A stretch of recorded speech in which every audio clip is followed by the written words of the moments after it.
Yet your thoughts dwell on your mother. I miss her.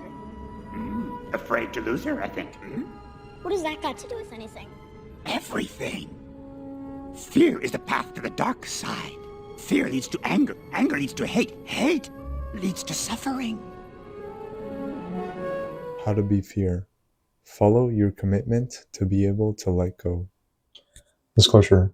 This video uses context from the One Barrier All Should Break Fear video, which I will refer to as video 1, and a YouTube short as video 2.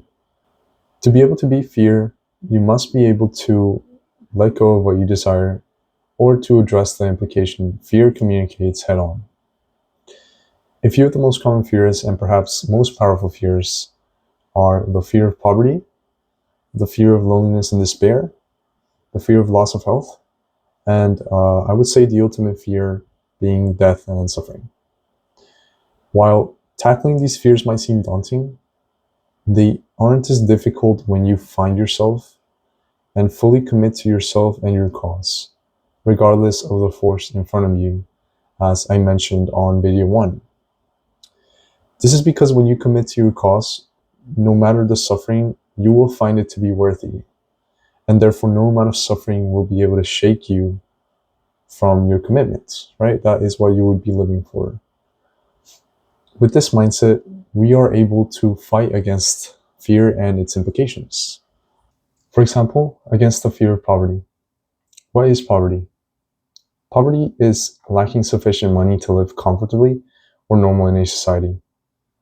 Poverty implies that you won't have the means to buy food, housing, clothing, or other basic necessities, and forget about partaking in leisure activities, right? It could also imply a loss of freedom, because you might have to settle for a slave wage for a long time before you get yourself out of poverty. However, if you commit to yourself and have full self-belief in your commitment, you can dismantle these implications. You can say, fine, I'll do it myself. For example, if I want rice, but I have no money for rice, no problem, I'll farm rice myself. I have no money for a car, no problem, I'll bike there myself, if it's really worth, If I have no friends to go out with, no worries, I'll go out there myself. I have no money for a house, fine, I'll get the resources and build it myself. It is this attitude that must be had when beating fear, because you are addressing the implications of loss, but they must be genuine. And this attitude can only be genuine if you believe in yourself. Even then, those are things that can be in our control and we can progress towards if we want to. However, there are things that we desire that are completely out of our control, such as other people's love. We fear loneliness because we simply have a desire so strong to connect with others, it can almost be interpreted as a necessity. When we are rejected by others, the rejection almost implies that we will be alone for a while, or maybe even a lifetime. Yet, what does a lonely lifetime even mean? It can mean not having experienced those fond memories with friends at parties, reunions, parks, etc., right? It means missing out on a fulfilling relationship, that which would fulfill our desire to connect deeply with someone. It means missing out on the group of people that we could count on when in need of help. This is what loneliness implies. However, I find it important to be able to let go of those desires here, right? Desire for their love here if it cannot be had here.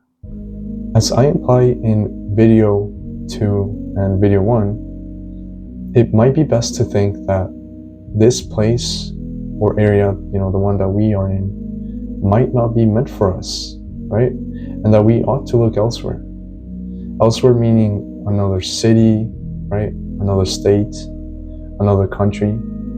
And if we cannot find those that will value us elsewhere, then perhaps we will be better off not here, not existing. It's better to be absent than to be present but devalued and unappreciated.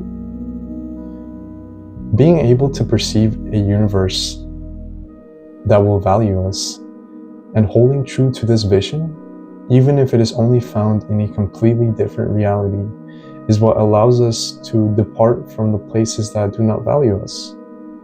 By being able to depart from places or people that do not value us, we gain the ability to let go.